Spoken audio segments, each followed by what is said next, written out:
Welcome back, everyone. Before we dive in, make sure you drop your thoughts and the lessons you took from this story in the comments. And don't forget to like and subscribe. Let's get into it. Tiffany Hayes, 34 years old, stood in the kitchen of their apartment in Riverside, California, phone pressed to her ear, listening to dead air. The call had ended 3 minutes ago, or at least she thought it had. "Love you," Leon had said, his voice warm and familiar. "Just checking in before dinner gets crazy. You know how Quentin's parties are." She had smiled, told him to have fun, heard the click, and then nothing but a soft, empty hum against her ear. She had been about to hang up when she heard it. Muffled voices. Laughter. The clink of glasses. The phone was still connected, buried somewhere in Leon's pocket, transmitting everything. "So, when are you finally pulling the trigger?" a man's voice asked. "Quentin, probably." 2 months, Leon replied, casual, like he was discussing a car lease. "I need to wait until the business valuation closes.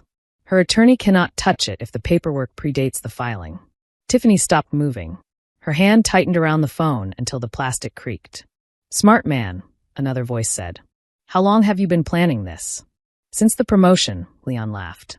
It was a sound she knew, the one he made when he was proud of himself, when he thought he had outsmarted everyone in the room. "The second she made partner at the firm, I knew the payout would be worth it. California is a community property state. I just had to time it right." Someone whistled low. "Cold man. Ice cold." "It is not cold," Leon said easily. "It is practical. I have been managing her for 3 years, keeping her happy, keeping her focused. She thinks we are building something. I am just collecting my share." Tiffany's heartbeat roared in her ears. She put her free hand on the back of a chair to steady herself, the grain of the wood digging into her palm like a reminder she was still standing. "And what about Sienna?" "Quentin again. Is she cool with waiting?" "She understands the game," Leon replied. His voice dropped, becoming softer, more intimate. "She is patient. And God, she is worth waiting for. That woman is everything Tiffany is not. Attractive, spontaneous, fun in bed." The voices around him erupted in crude laughter. Tiffany ended the call with a trembling thumb, set the phone on the table, and stared at it like it might explode in a spray of broken glass and ugly truths. For a long time she did not move, did not cry, did not scream. She just stood there breathing, listening to the refrigerator hum and the faint traffic from the street below. Her mind replayed the words in sharp fragments. "Collecting my share, everything Tiffany is not, 2 months." A slow, sour nausea rolled through her stomach. She had argued with Leon before, resented his laziness, his endless ideas, that never became anything, but this was different. This was a blueprint for a robbery written in his own voice. Eventually she sat down at the kitchen table because her legs no longer trusted themselves. The wood felt cold through her thin leggings. The overhead light buzzed faintly, the way it always did, but tonight every tiny sound seemed amplified. She picked up the phone again, her fingers suddenly very steady. She opened her messages and scrolled until she found her brother's name. Her vision blurred for a moment, then cleared with the force of her decision. "Chris, I need you to come over tonight," she typed. "Do not tell anyone. Bring your laptop." She pressed send before she could overthink it. The response came within seconds. "On my way." No questions, no hesitation. That was why she trusted him. Tiffany let out a breath she had not realized she was holding, then forced herself up from the table. She washed a mug that did not need washing and wiped a counter that was already clean, just to keep her hands moving.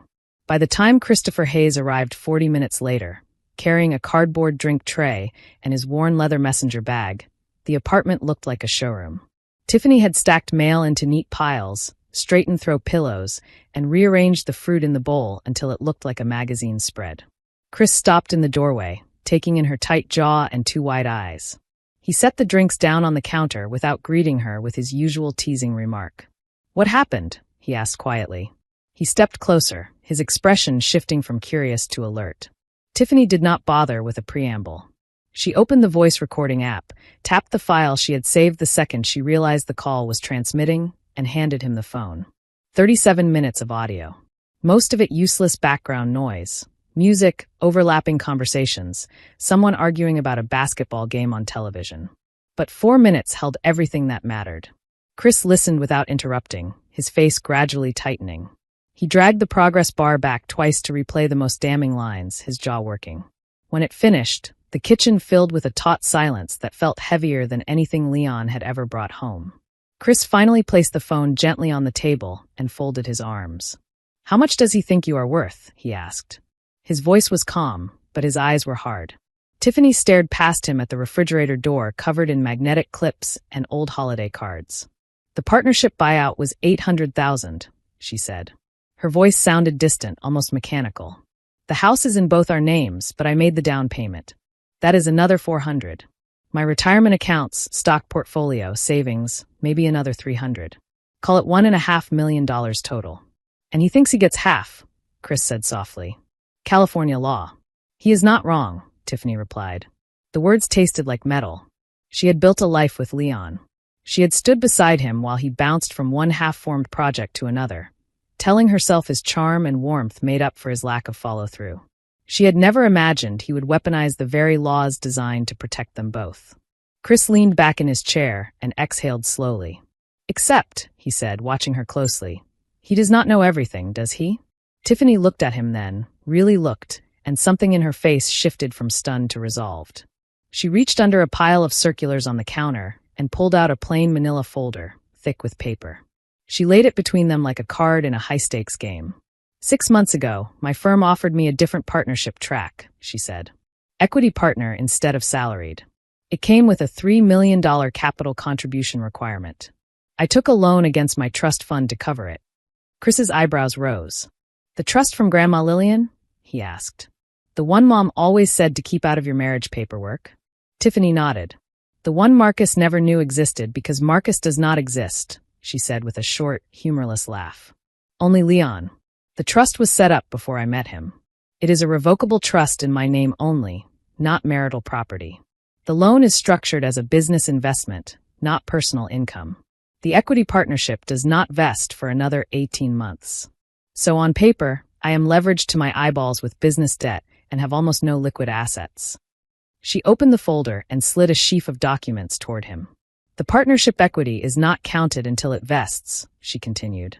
"The house is effectively underwater if we factor in the second mortgage I took last year for the renovations." Chris's eyes flicked over the pages, line after line of careful planning. "Does Leon know about the second mortgage?" he asked.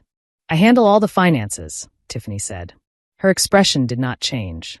He never asked questions as long as his cards worked, and there was money for takeout and weekends at the winery. Chris let out a low whistle and sat back. "How much is he actually entitled to if you divorce today?" he asked. Tiffany thought for a moment, doing the rough math she had already done 10 times in her head. "Maybe 200,000, she said. "And that is before legal fees." Chris's mouth twisted into something that was not quite a smile. "So his little half of everything fantasy is already crumbling," he said. "But you called me here for more than just arithmetic." He closed the folder and tapped it lightly. "What do you need from me?" Tiffany looked at him, and for a moment he saw the big sister who had taught him how to tie his shoes and helped him fill out his college applications, the one who had handled every crisis with a composed efficiency that made people forget she also had feelings. "I need to know everything about Sienna," she said quietly.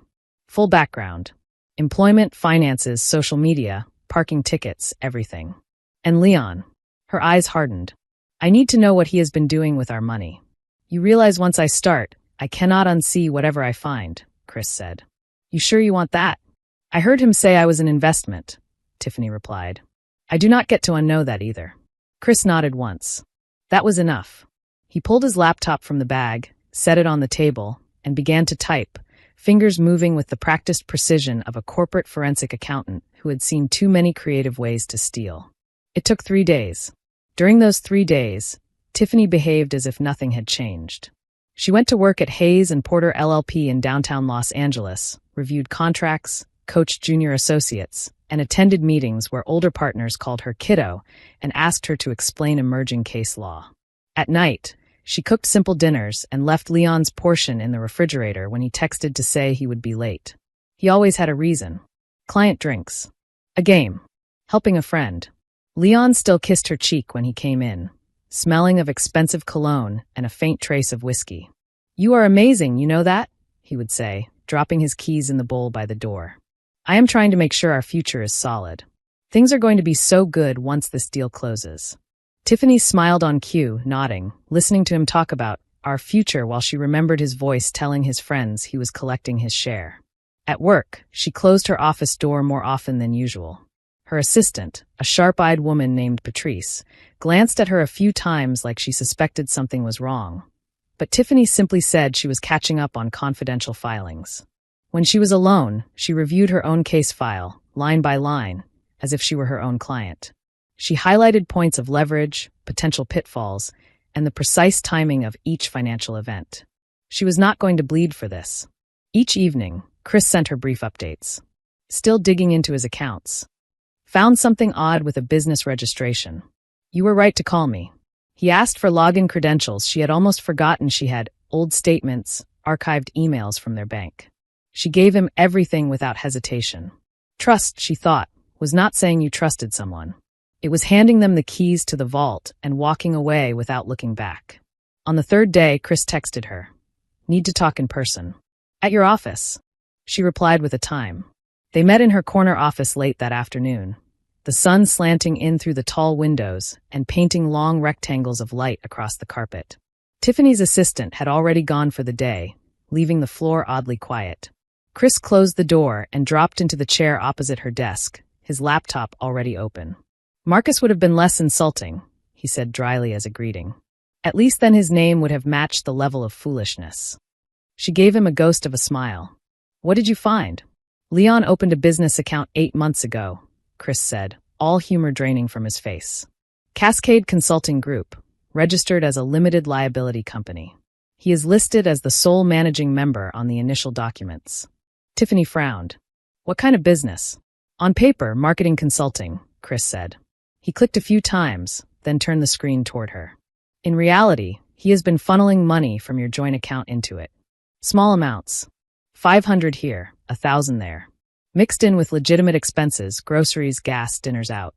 Over 8 months, it adds up to $43,000. Tiffany's jaw tightened. I balance that account every month, she said. I should have seen it. He was smart about it, Chris replied. The withdrawals are irregular and always paired with something ordinary. A grocery store charge, and then a transfer with a similar amount, a restaurant bill, and then a cash withdrawal. Easy to miss unless you are looking for a pattern. Tiffany swallowed, staring at the screen. Where is the money now? That is where it gets interesting, Chris said. He pulled up another document. 2 weeks ago, he transferred $38,000 to a brokerage account in Sienna's name. The words hung in the space between them. He is investing for her, Tiffany said finally. With my money. It gets better, Chris said, his smile turning sharp. Sienna Brooks, 31. Works as a sales coordinator at a medical device company. Makes $60,000 a year. Lives in a condo in Marina del Rey that rents for $3,000 a month. Drives a luxury car she cannot afford. And according to her social media, she just got back from a trip to a 5-star resort in Miami Beach, Florida. Tiffany closed her eyes briefly.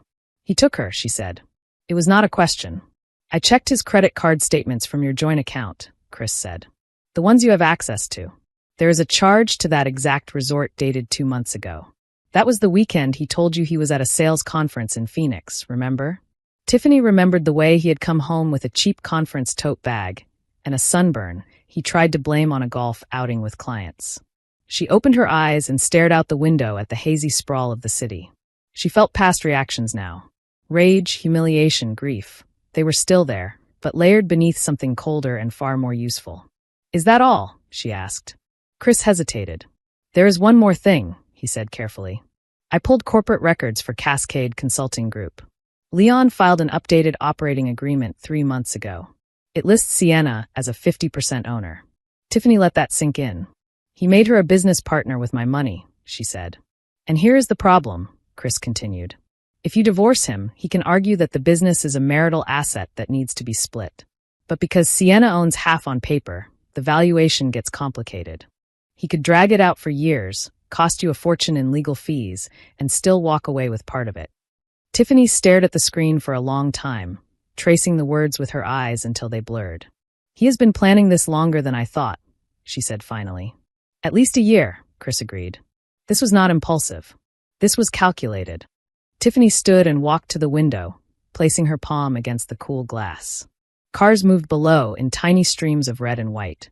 When she turned back, her expression was calm, composed, the same look she wore when she dismantled opposing counsel in depositions. "I need you to do something else," she said. "And I need it done quietly." Chris nodded. "What do you have in mind?" Tiffany outlined it for him in simple, precise terms. The documents she needed gathered, the timeline she would have to hit, the file she wanted ready by a certain date. There were no theatrics, no talk of revenge. It was logistics, strategy, and execution.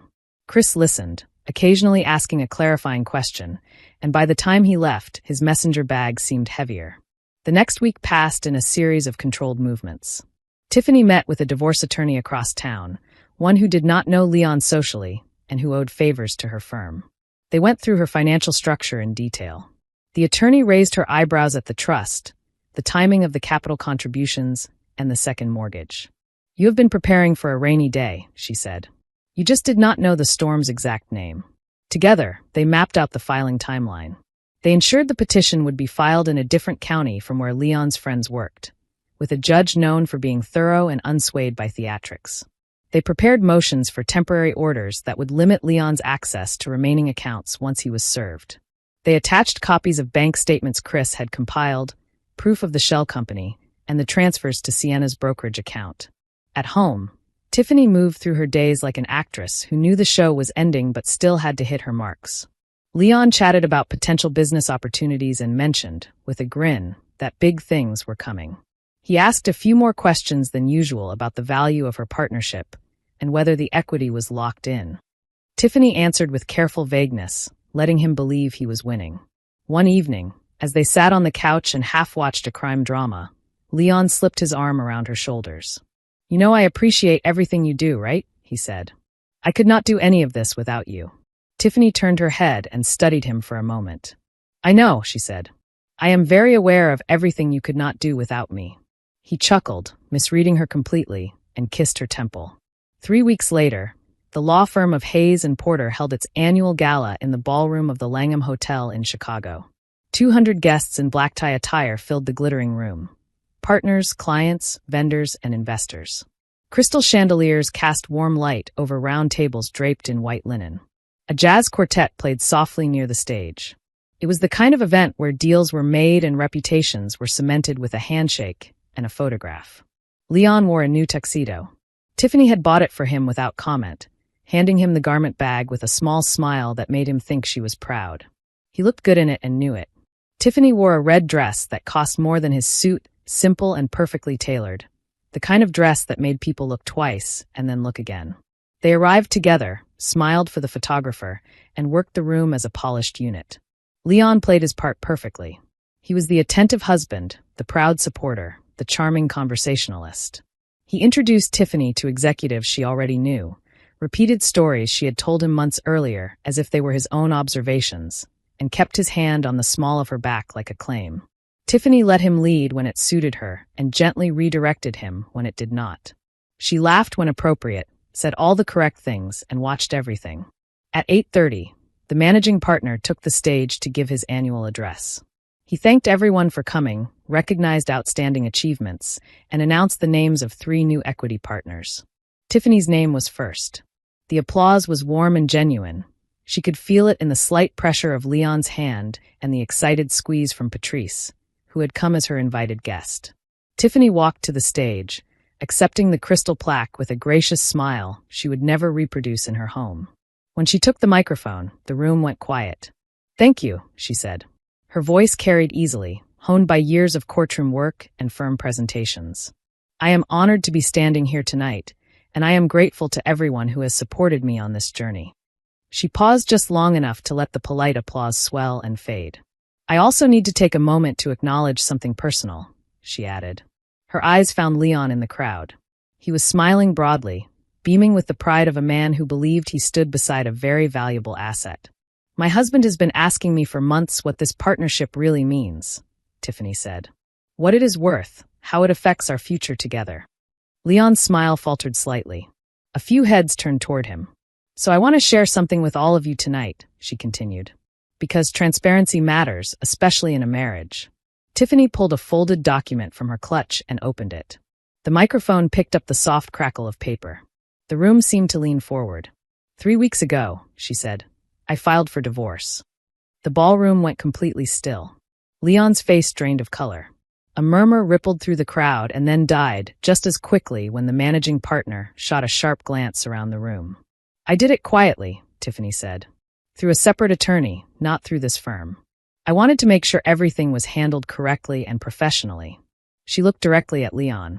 I also had a forensic accountant review our finances. It is remarkable what you can find when you actually look. Joint accounts, business registrations, fraudulent transfers. $43,000 moved from our marital assets into a shell company.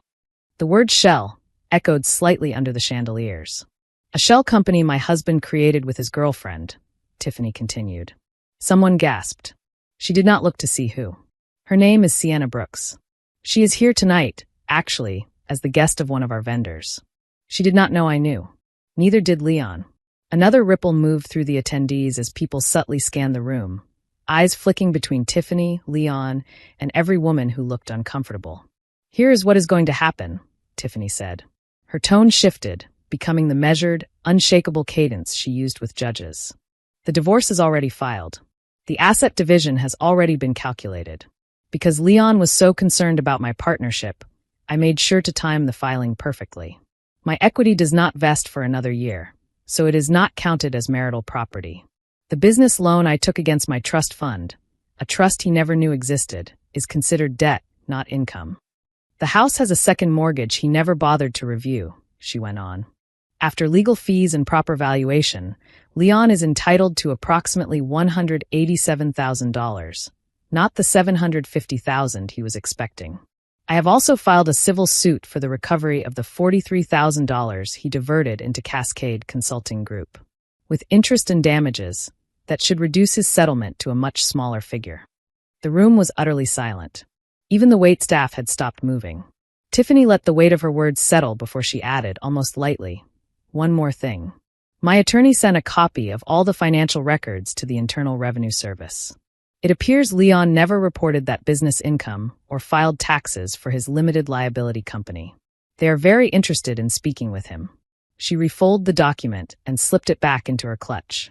Tiffany set the microphone down on the stand with deliberate care. She descended the few steps from the stage as the crowd parted instinctively, eyes following her like she was a slow-moving storm. Leon tried to move toward the stage, but Chris stepped smoothly into his path, his expression calm and immovable. Not tonight, Chris said quietly. You should listen to your own investment report. Tiffany stopped in front of Leon. Up close, she could see the sheen of sweat on his forehead, the way his pupils darted, searching for an exit that did not exist. You said you were managing me, she said softly. Only he could hear her now. You were wrong, Leon. I was managing you. I just let you think you were winning.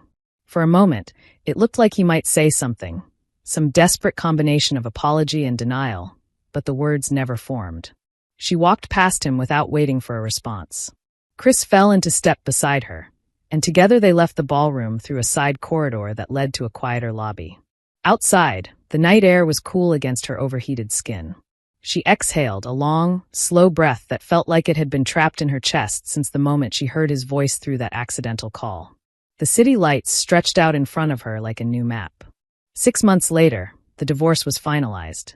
Leon received $142,000 after all deductions, a number that looked pitiful when compared to the future he had imagined. Sienna left him 2 months into the legal battle, the moment she realized he would not be walking away with the windfall he had promised. The Internal Revenue Service settlement cost him another $60,000 in back taxes and penalties. He moved into a studio apartment in Van Nuys, California, with peeling paint and a view of a parking lot. Tiffany's equity partnership vested on schedule. The $3 million capital contribution turned into a $6 million stake in the firm within 18 months, just as the projections had predicted. She bought a small house in Pasadena with a garden and a quiet office where she could work late without hearing anyone else's keys at the door. She hired Chris's firm for several corporate clients and made sure his name stayed in circulation whenever someone mentioned the phrase financial due diligence. She never remarried. People asked, of course, well-meaning colleagues at lunches, distant relatives at Thanksgiving, friends who believed a happy ending always required a new spouse. Tiffany smiled and said she was not opposed to the idea in theory, but her life was full. The truth was simpler and sharper. She had spent years being treated like an asset to be harvested, and she was in no rush to let anyone else near the balance sheet of her peace. Some nights, when the house was silent and the only light came from the lamp on her bedside table, she still thought about that first phone call. The warmth in Leon's voice when he said, "Love you." The easy lie about checking in before things got crazy. The click she mistook for an ending. She could hear, with painful clarity, the way his tone changed when he thought no one was listening, the practiced confidence with which he described her as an investment he had managed. But those memories sat beside another set of images now.